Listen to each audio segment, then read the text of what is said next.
Well, here we are again, folks. Brother Peter with tidbits from the Word. If you please, if you would pause right now and go and get yourself a King James Version Bible and lay it out there in front of you. I'm going to give you some scriptures. You can write them on paper and look them up later.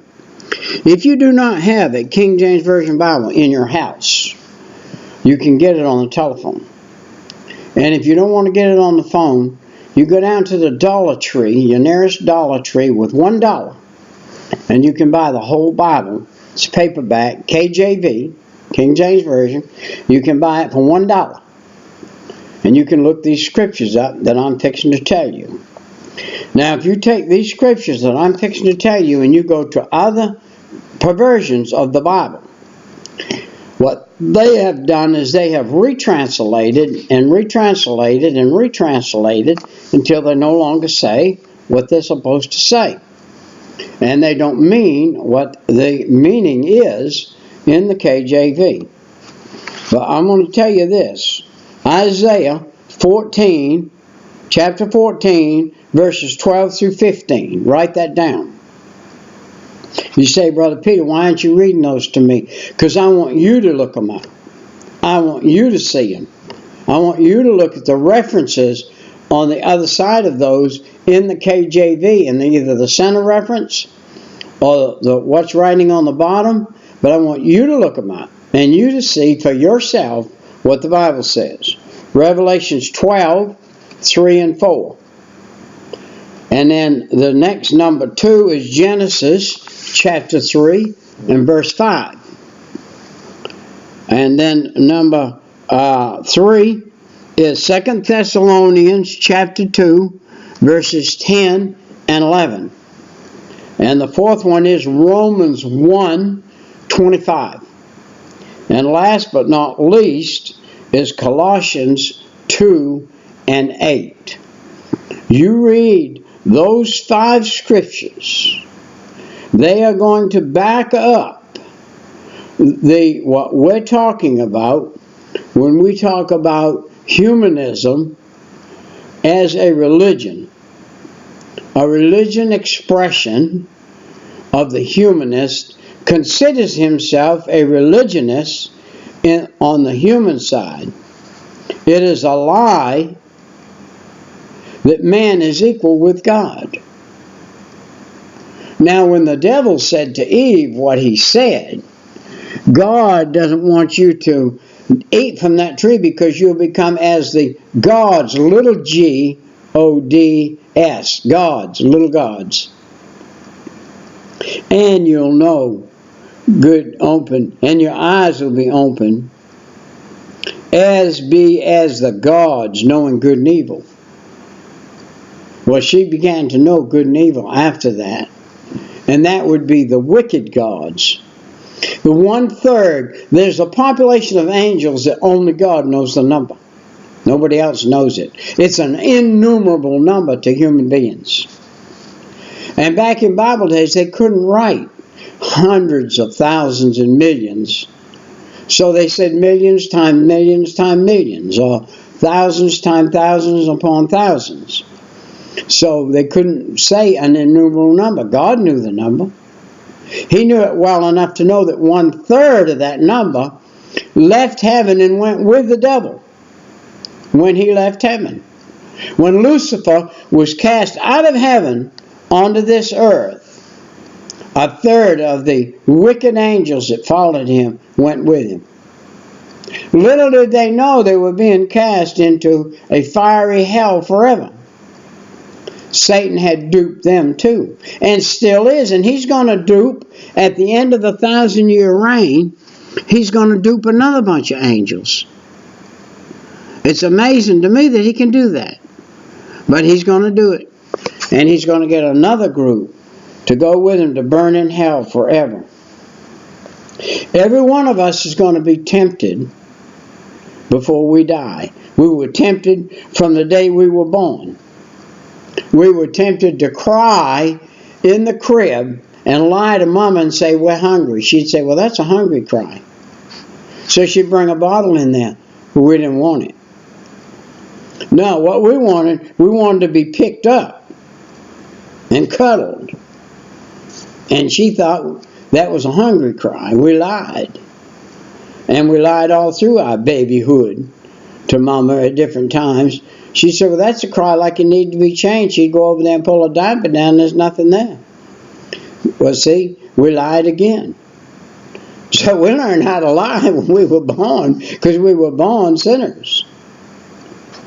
And reject the moral discipline of God's truth. He will send the people that reject him after he has called them. He will send them, allow them to believe the lie and be damned. That's go into hell forever.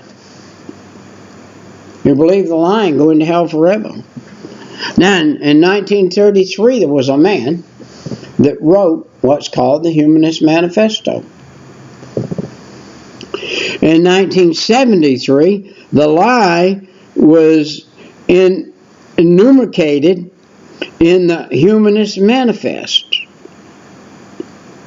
Well, that word means that it was indicated one more time. It was brought up one more time and introduced in this manifesto.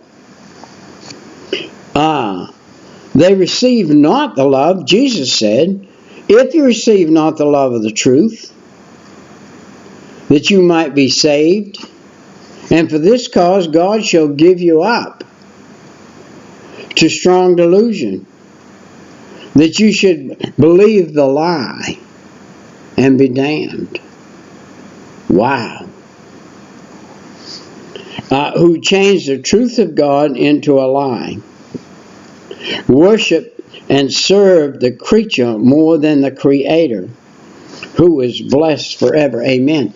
Now, if God made us, He made us for a reason, that we would worship Him. God is the creator of everything. He created everything to worship Him. And everything is to worship Him. You say, we're alive, Peter. We're alive beings. I got news for you. Trees are alive beings too.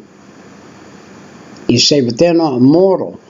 I don't know if they're mortal or not. I don't believe they are. But on the other hand, they make the air that you and I breathe. They're a living organism that knows exactly how to mix and multiply and send the air that you and I breathe up in its special air. Not just any air you can breathe and live. Some air you breathe, you'll die instantly. The air the trees make is exactly what mankind has to have. You say, well, how can you breathe on the desert, Peter, if the air is made by trees? Because God has the wind blow across the desert, the air from the trees. He has a system around the world that the air follows. And this is a pattern that it follows around the world. And it moves the air around the world. In our flight path where planes fly, just above us is where the air flows and goes around the world. Therefore, there's air on the desert. The air that comes out of the water in the ocean.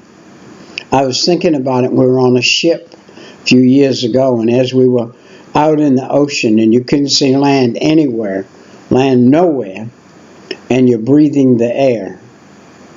The air is there over that ocean, and you're breathing that air. That's an amazing thing. Do you know that's an amazing thing? Think about it. Beware lest any man spoil you through philosophies and vain deceit. Wow. I hate to kind of go into these 15 things right here that quotes from the Humanist in the Manifesto, originally published in May and June issue of the New Humanist 1932, Volume 6, Number 3, underlining ours, that they say humanism is a religion. Wow. And they say the foundation of humanness is evolution. And number 4 is the humanists reject God, reject the Bible, and biblical morality. That's the humanist. They reject God. Number 5, including any form of sexual perversion. In other words, anybody who is of a man be man with man, or mambler, man with boy, a woman with woman, or anything that the Bible says is perversion, the Human Manifesto says it's not perversion, it's okay. You go ahead and do just as you feel and what you please to do. They attempt to minimize death. Well, that's a good reason they do. Because if they were to face the death that they're going to face, it's going to be a death forever. Do you know the death of a saved man is the entrance of new life in heaven? When I draw my last breath, I will go to join my wife, who is in heaven already. And as I join her, I'll be in heaven. And I'll be alive in heaven. Those that go into hell, that's the humanist, will be alive in hell, but they will suffer a death that is a fire forever, that's alive forever in hell. Burning and screaming and hollering. And the desires of all the desires they ever had will be in front of them. They can see it. All the alcohol flowing. All the cigarettes flowing. All for men, all the naked women. For women, all the naked men. The in fire squirming and they can't get out, and they have these wicked desires. Still there forever. And can't fulfill those desires. And squirming and burning in this hell. Open attack on the church and Christians. That's what the humanist believes. And we find it in our White House today. They say, we don't want the Bible here. We don't want this here. You say, Brother Peter, you've been talking about this the last 3 excerpts. Yes, I have. It's the truth. And number 8, they're opposed to American free enterprise system. The humanist thinks everything ought to be the same all the way around the world. All men ought to be, and women be equal all the way around the world. And we could all have 24-hour-a-day orgies and get paid for it. We think the government and the state and everybody around us ought to pay us so we can just go out and have 24-hour-a-day orgies all the time. The alcohol and everything that goes with it. And 9, one world government. We're headed for that. There are places right now. You know, Hitler came within an inch of being the one world. Hitler came within an inch of being a one world government. Had we, America, not got involved when we did, we would be speaking German today. Socialistic communism. That's the 10th thing. And that's what Hitler had. He had socialistic communism. He got to the place where he thought his race was the only race that deserved to live. And that all other peoples, starting with the Jews, were inferior. And he wanted to take them over and induct what he had with the Heil Hitler sign and say, Heil Hitler. He wanted to be as God, if you please. Man walking on the earth as God. He wanted to rule the world. And almost did it. Came within an inch. Religious humanists regard the universe as a self-existing and not created. That's number 1 on their list. Number 2 on their list in humanism believers that man is a part of nature and that he has emerged as the result of a continuous process. I would like to know this continuous process. If we did come from a monkey, how come we don't see it still happening? Why isn't it still happening? Why are not things still changing? Verse 3. Holding an organic view of life, humanists find that the traditional dualism of mind and body must be rejected. They don't think that our mind and our body are two separate things. They think the mind and the body are all one thing. They're not. They're separate. We have a brain that's part of the body. But the mind that's in the brain is something God gave us. It's a separation between the physical and the supernatural. We can have the supernatural on this earth if we ask Jesus to come into our heart. Number 4, humanism recognizes man's religious culture and civilization as clearly depicted by anthropology and history are the product of a gradual development due to his interaction with his natural environment and with his social heritage. The individual born into a particular culture is largely molded to that culture. Do you know all of that's true? But it's not true in the sense they're saying it. It's true that God made everything the way He wanted it and engineered it the way He wanted to engineer it, and it's not the man's self-will that engineers it. But if you're born in Mexico, you're going to be Spanish. If you're born in Spain, you're going to be Spanish. If you're born in England, you're going to be English. If you're born in Canada, you're going to be Canadian. If you're born in America, you're going to be American. But all peoples have the God consciousness in their head. Everybody is born with a God consciousness in their heart and head. And many people realize right from wrong without entering into a church house. Is it wrong to steal? Why, yes. Is it wrong to lie? Yes. Is it wrong to cheat? Yes. But if you're a humanist, you say if you can cheat and get away with it, do it.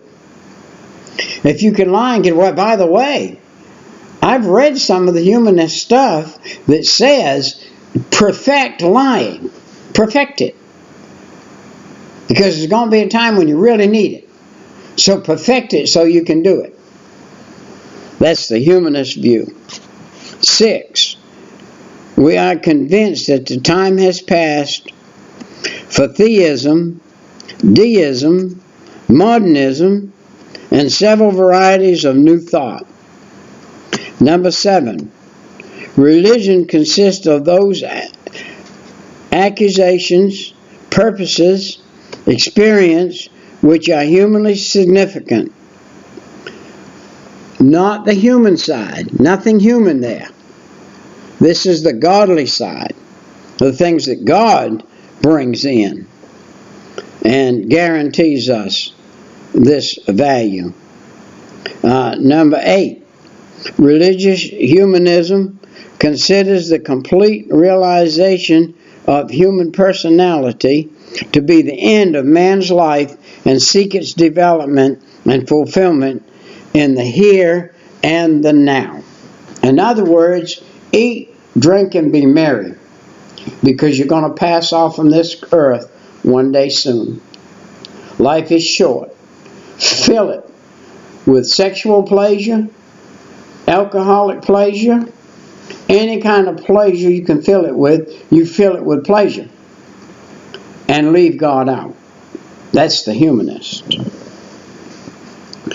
In verse 9, in place of the old attitude involving worship and prayer, the humanist finds his religious emotion expressed in the heightened sense of personal life and in the cooperative effort to promote social well-being. Number 10, it follows that there will be no uniquely religious emotion and attitudes of the kind hereunto associated with the belief in supernatural.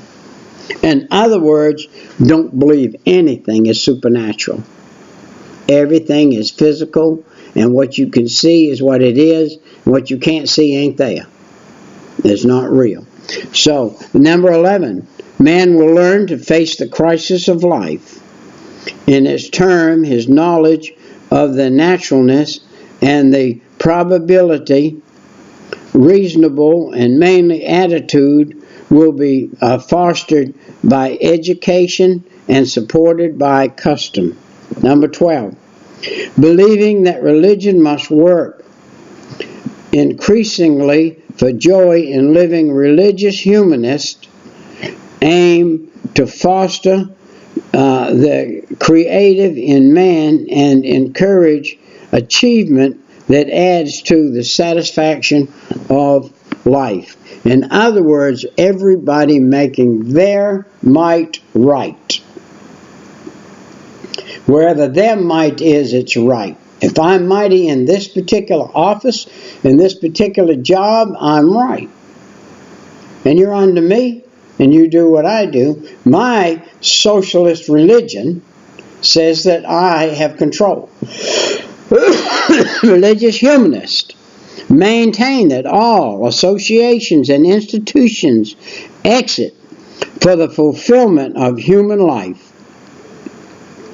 The intelligent evolution, transformation, which is control and direction of such associations and institutions with a vow of the enhancement of human life in the purpose and program of humanism, is certainly religious and communal, and activities must be reconstituted as rapidly as experience allows in order to function effectively in the modern world. In other words, you get off from work at night after playing around all day and take your secretary with you and you go have a little toddy, and then you go have a little party, and then you go home to your wife. And if you feel like partying there, you party there. But if you don't, you say, well, babe, I'm too tired. I'm going to bed tonight. Because you partied all day and half the night. 15. We assert that humanism will affirm life rather than deny it. We seek to elect the possibilities of life, not flee from it. We endeavor to establish the conditions of satisfactory life for all, not merely for the few. I don't know if I read the induction of the manifesto to you or not.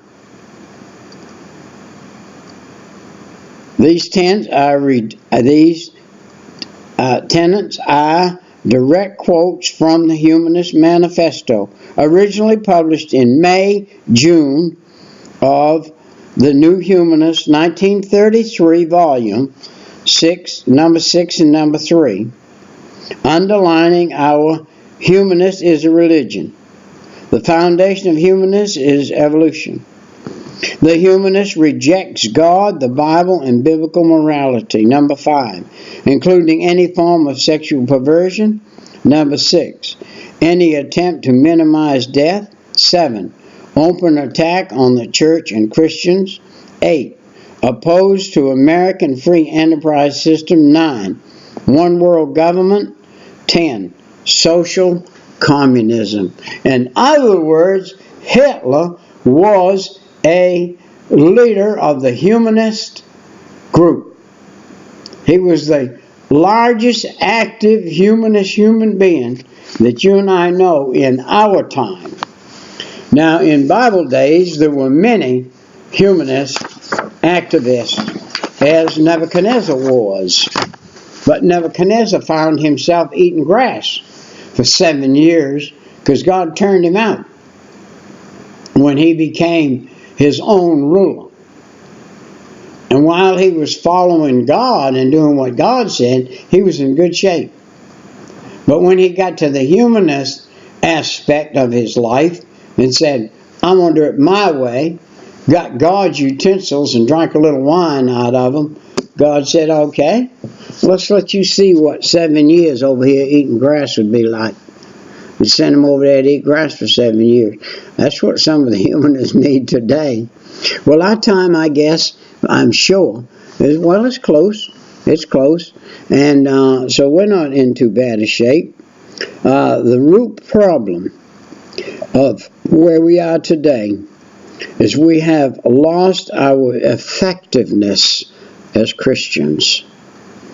We have lost our effectiveness as Christians. How do you get that back? How do you get that back? Prove yourself. Prove yourself.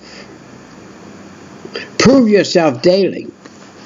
Be a Christian outside of the church. Be a Christian when you walk in the store. Be a Christian when you go places you don't really want to go. When you're in a place you don't really want to be in. You know where one of the first places, let me tell you one of the first places I went when I got saved. You won't believe this. I went back to the liquor store I used to buy my liquor. And I walked in there and I said to the man, I had written a tract. And this tract was one that I had on a regular basis. I just changed my clothes and I didn't put them back in my pocket to sit down here. But I took my tract out and I gave it to him. I said, I used to be one of your best customers. And he said, you sure were, Pete. Well, I got news for you. I'm not drinking any more alcohol. I got saved. God saved me. He said, I don't need this anymore. And I'm going to start a new life. And so I just thought I'd let you know I won't be buying any more alcohol. And if you ask Jesus, forgive you of your sin, come into your heart, you won't sell any more alcohol. And I went into this liquor store and that liquor store. And then when I moved to where I live right now in a little town, first thing I saw when I walked in the town, drove in the town, was a liquor store. I pulled right in the yard. Walked in there and I said, I'm Peter Hutchins. And he said, well, I'm Billy Tucker. I said, well, Billy Tucker, I wanted to tell you that I used to be an alcoholic. I used to be the guy that would break your window out at 1 o'clock in the morning and steal a bottle and run off with it. But God saved me and I don't drink anymore. Well, Mr. Tucker said to me, will you do me a favor? And I said, what is that, Mr. Tucker? He said, if you ever do start back drinking, will you buy your liquor from me? But I pray that announcement that I made to him that day, and he's seen me now for 20 years, never take a drink, never smoke a cigarette, never say a cuss word, never steal something, never do the things that I used to do before I was saved. And he's seen those, that I've been the living example for him. If he dies and goes to hell, he can't look up and say, you caused me to go here. There are people today who say they're Christians who cause sinners to die and go to hell because they don't want what that person has. That's what's called a hypocrite. So we must be careful that we don't end up being like the Christian was in Sodom and Gomorrah. Who was that? Lot. Lot was God's man. He went down to Sodom and Gomorrah. But he did not partake of what they were doing in Sodom and Gomorrah, but his wife did. And she turned back and turned to a pillar of salt. So we've got to put wickedness so far away from us that it's obscure to us, that we wouldn't touch it. with a 10-foot pole. There are things out here that a snake wouldn't even eat. He knows if he eats them, he'd die. And he goes by them. But our Christians of today are not careful anymore. They dabble in things that will kill them spiritually, will kill their spiritual life. Look at yourself, and if you find yourself in that position, change it. Well, our time's come and gone. We'll see you next time, right? Bye-bye.